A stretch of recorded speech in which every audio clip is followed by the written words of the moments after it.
Welcome to the Digital Insurance Agent Podcast. So glad to have you with us today. And with me again is Nikki Coner from Package to Profit. And today we're going to be diving into our fourth in our series, looking at leveraging technology for insurance success. And so, Nikki, thanks for joining me again. Thank you so much for having me, Carl. Absolutely. So, we're going to be talking today about how having the right tech stack can empower you as an agent to streamline your operations, deepen your client relationships, and scale your agency faster. And so, Nikki, you've been a huge advocate for modernizing agency operations. And let's just be honest, um, sometimes in the insurance world, people are a little slow to the party. So, why is technology no longer optional for an insurance agent in today's market?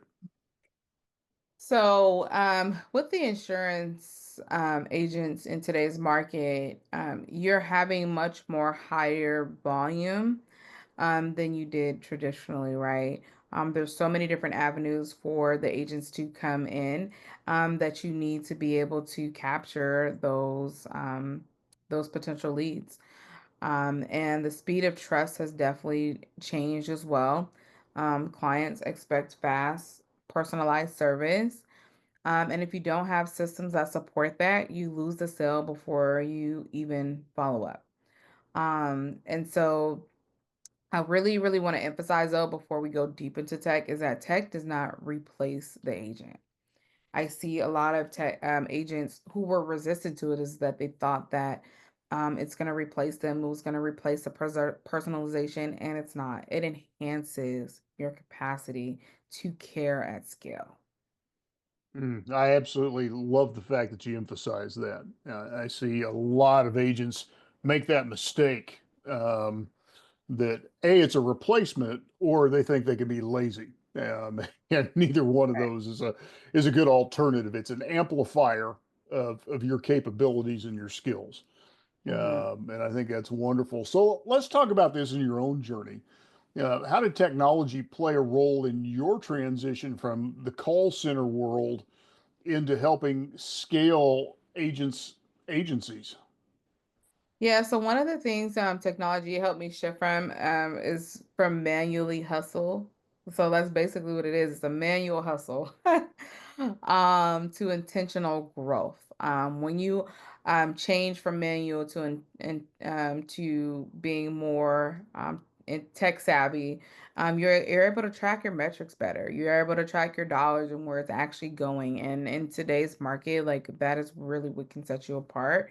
And so once I integrated automation, CRM systems, and digital workflows, I stopped feeling like I was drowning in follow-ups. And I was able to scale my results. So I was also able to keep track of my results. There are some, we're going to talk about tools and platforms later, but yeah. Yeah, no, that's good. Yeah, I love where you're headed though. So when we talk about, your tech stack, what are your must-have tech tools that you really feel like every agent needs to have if they're going to enhance their daily productivity? Yeah, so one thing is I'm having a CRM, right? I'll give you some examples. So I love S uh, so they're not paying us for this. That's So right. so I'm not gonna go too deep into them, but I do love Salesforce. Salesforce is great. They do have some of their limitations, but I am in touch. The blessing in working with me is that I'm actually in touch with a lot of these companies' founders. I go to their trainings, I go to their meetings, so I know what changes are coming, and I know what's getting ready to come down the pipeline will definitely be game changing for the industry. Salesforce is great. Then there's Better Agency, and then Agency Zoom is another one as a CRM platform. And then you having quoting platforms. So we actually use old school like type spreadsheets that integrate with your pipeline. And so when you're doing quoting platforms, you could do that. Um, and then email and SMS messages, tools for nurturing leads. One thing with Salesforce. They integrate very well for these type of platforms. And then also AI powered training platforms to upskill your teams consistently. Oh gosh, I forget the name of it. There's one platform I just integrated with the client. It was like about 6 months ago because a lot of my clients are so anti AI. We don't focus on it, but if we got to go there, I know how to get you there. But it actually after every call, and some companies don't allow, like State Farm don't allow this, but it listens to your agent's calls and it tells you where your agent missed out on the opportunity to close the deal. And so that's really, really huge to be able to do that. So having those type of training platforms, and then that AI can actually, it can, you know, provide a specific training for them to be able to show them, okay, well, this is what we need to work through with your closing strategy. And then I use that also and along with, my emotional intelligence training because I figure out, okay, well, this is what's coming up. Mr. Jones said no one time and you folded. Like there's more to it as to why you folded and how can we address that. So, That's good. yeah. I think too, and I'm sure you'll agree, because then the question becomes, well, now which one of these should I use? And, Right. my default answer is always it's whichever one you're going to use. Start with the one you'll actually use. Right. But that brings up this question. There are so many different tools out there. It can be overwhelming. Where should an agent begin if they're just getting started down the technology path, so they don't get overwhelmed and they don't just shut down? Where should they start? So start small, right? And for those who don't know, technology is actually our foundation of how we started our business before we kind of entered into sales. And so I'm huge on educating about tech. So you just want to start small. You want to choose one system. And what I like to have my clients do, if you're newly just starting out, 9 times out of 10 you have a mentor that's already ran the play, so they kind of are suggesting a CRM.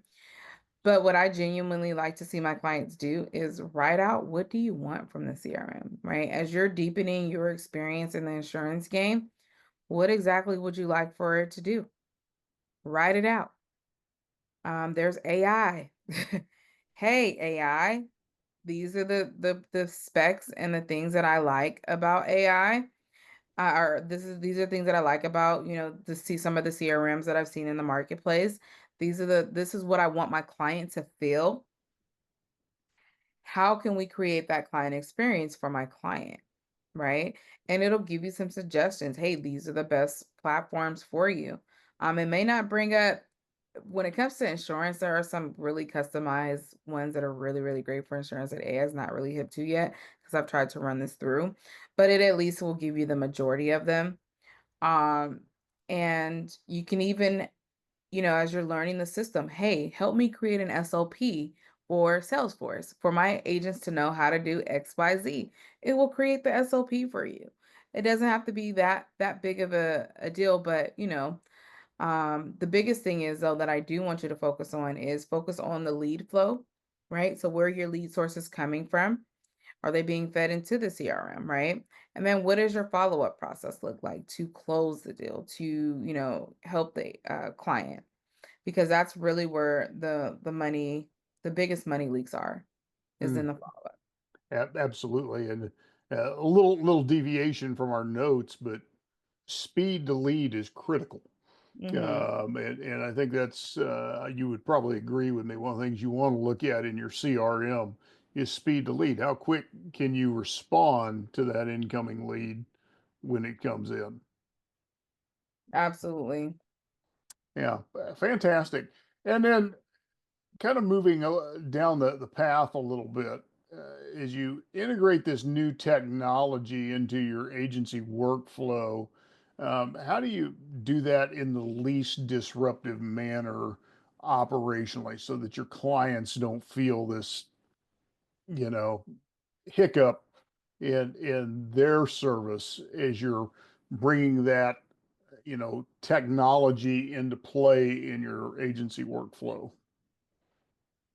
Yeah, so The biggest thing that I would recommend is testing internally with a small team, right? So creating those accounts and testing it out first.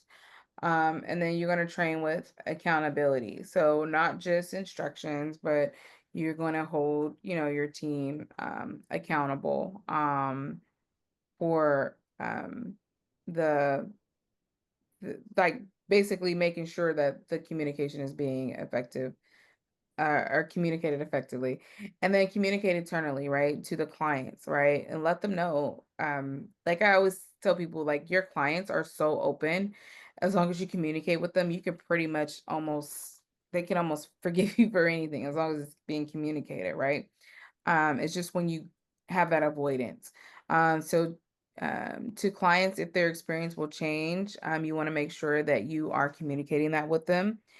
And the key is not just tech, right? It's how you prepare the people to use it. That's good. Yeah, and I think it's important what you said.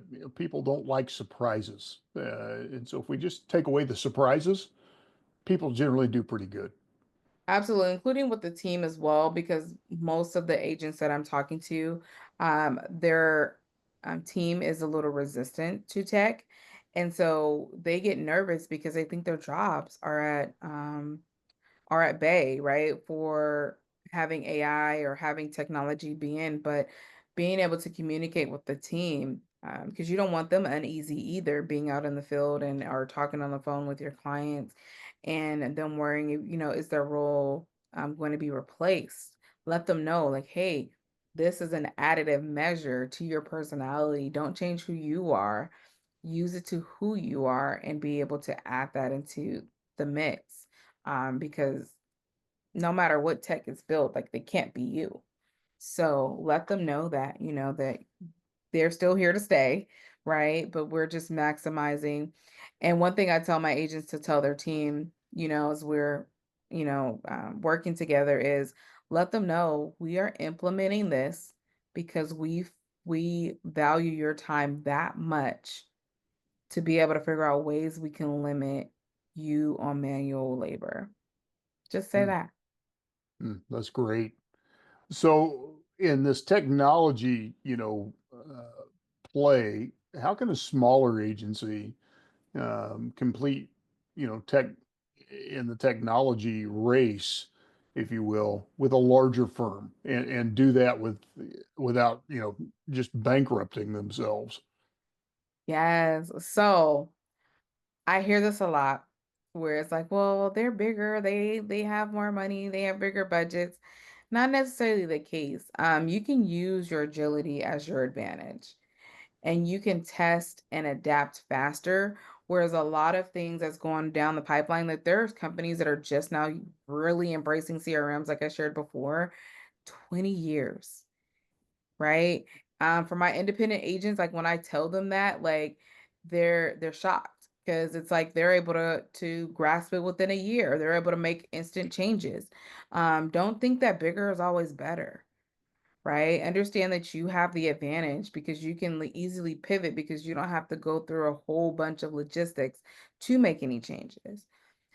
And as a small business, I will focus on tools that drive conversion and retention and not vanity metrics, okay? Big firms, they often move slow. And for you, you can actually move fast and you can move smart. Mm, that's good advice. So, looking ahead, lots changing in the technological realm. What trends do you see that are really going to impact insurance agents over the next 3 to 5 years? Yes, yes. So AI's here. Let's just address the elephant in the room. It's not going anywhere. And so in the future, over the next 3 to 5 years, I see AI being able to be able to quote, right? It's going to be able to service and cross-selling. Not to scare anyone listening, but we have actually tested with some offices where we have a Jenny, right? So the AI's name is Jenny. No one knows that they are talking to AI. That's how good she is. It's getting there. It may not be able to replace you, 100%. But I'm someone who builds these things out. And I'm one of those, I love to tech. I mean, I love to try to trick it to catch it. You can't catch Jenny. Like, it's so funny. Jenny is so good that we will literally have people calling and saying, "Hey, where's Jenny? I was talking to Jenny. I only want to talk to Jenny." And we don't tell them that it was AI, right? We just say, "Hey, Jenny's on maternity leave." So that's kind of a big clue to like, you want to use a girl name, like you want to use a girl AI, because you could easily say, "Hey, she's out," or but AI is here. And I definitely see it being able to quote, do servicing for clients, be able to cross sell eventually. Some offices who are requiring their agents to do policy, or do claims, it'll be able to handle that to the full capacity. And then automation of compliance tracking. I see that. Um, Being able to take those compliance calls, personalization with client portals and digital onboarding. So, for instance, the gentleman that I was speaking to, I think it was our last episode, where we were talking about how he was not able to trust his agents, and so he was so worried that his agents were going to take his lead. So he was doing the welcome calls and letting the clients know, like, "Hey, I'm the owner," right, type of thing. Well, I told him we could actually clone you. Mm. And he didn't believe me. And so we're working on a clone. And literally, like, you cannot tell that it's not him. He can literally sit in front of the camera. And myself, I've even done this, and I've trans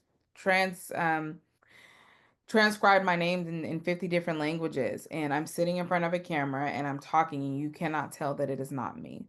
I mean, it is me, but you can't tell that, we've used AI to change the language or change the training, because we want to diversify ourselves in other communities, so that they can use our services too. So I will say that too. Client onboarding experience will be personalized through AI as well. And then data backed, as well. So coaching tools for agent performance. So I shared before how, listening to a call, being able to dissect where you lost your sale, being able to coach you on that. Right now, with the call volume that agents are implementing, like, the agent in the office can't dial in to every single one. AI will be able to do that. Mm. Absolutely. Yeah. AI is fascinating, and I have to restrain myself because I could geek out on this topic for a while. So that's good stuff. So as we talk, through that, those definitely are the things coming down the pike, and this is the direction things are headed. What should an agent be doing right now to future proof their business and make sure they thrive going forward, that they don't get left behind? Absolutely. I'm gonna go back a little bit, because I did make a note of when you were talking about speed lead is critical. And this is tying into the answer to that question. So you want to have a 2-minute response rule, right? Within your organization. So you got a request, from someone who's wanting it, and so being able to reply with the full um being present for, like, you don't have to have the full quote basically, but being able to respond when someone goes to your site, being able to respond quickly. And then automating the first touch. So being able to at least relieve yourself from the first touch would definitely help. And then be able to track and measure it. So track and measure how quick the leads are able to be respond. As far as future proofing your business now, you want to invest in training your team to use tech, not just have it and it just be there and then letting them figure it out. Like, no, you want specific training for that. And that's something that we do as well when we do our profit pulse planning. And our profit pulse planning is for a year.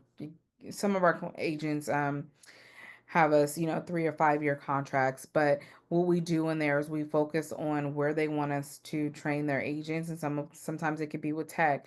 One thing that I have found when we're taking over this area, though, is that you're not doing enough training on it. You do one training on it and you think that's enough, and it's not. You think about how we go to school every single day, for 18 years. You're not just going to do one training for your agent and they're just going to catch it. there has to be repetitive accountability. Like there's a whole process to when you're training your team. So make sure you make that the investment in training them. And then build systems for scalability, not survival. I'm gonna say Mm, that again. Build systems for scalability, not survival. Oftentimes when I am, researching my competitors, yeah, you may go to them and you may have a 20% increase in your sales, but you're back to ground zero in a year because the foundation wasn't strong. So we use the scale method where we focus on the structure first, so that you're not in that survival mode of how you're going to keep up with it. Like, did you build a strong foundation to sustain this 30 or 35% of increase that we're going to help you obtain over the next 90 days? And then you want to focus on data, right? You want to focus on what are the numbers telling you on the sources that you're having your leads come in through, whether if it's marketing, your sales, like what is the data telling you right now? And then emotional intelligence, right? Because that's a combo that will separate the high retention agencies from the rest. So, how can your agents remain emotionally strong in this type of economy to be able to handle this? And I was sharing on one of the previous episodes how I had an agent who re-signed another client. It was time for her renewal, and she didn't want to move forward. The agent signed on her behalf and renewed her policy for her, because he didn't want to lose the sale and he didn't want to cancel out her policy. And so this is actually a very well-known company, and he's very well known in the insurance space. And so agents are doing that, right? So what can they do to remain emotionally strong throughout these times? mm. Yeah, that's good advice. I want to step back to what you said a minute ago. I think it's important to our listeners. You always want to be planning uh, who's the agency you want to be, not where you are today. And I love the preface you put there. Your technology, your sales processes need to be implemented for where you're trying to be, not as you are today. And that's so critical. So, Nikki, great conversation again today. If somebody wants to connect with you, where can they do that? You can go to our website, packagetoprofit.com, and you'll be able to book the next upcoming info session that we have. You'll be able to opt into our Skill Talks live weekly and be able to tune into our discussions. Fantastic. And to our audience, I want to just whet your appetite. We've got two more episodes in this 6 episode series coming up with Nikki. And so you want to stay tuned. Those will be coming out shortly. And thank you for tuning in to the Digital Insurance Agent Podcast. We look forward to having you with us on the next episode. And thank you for having me. You're welcome.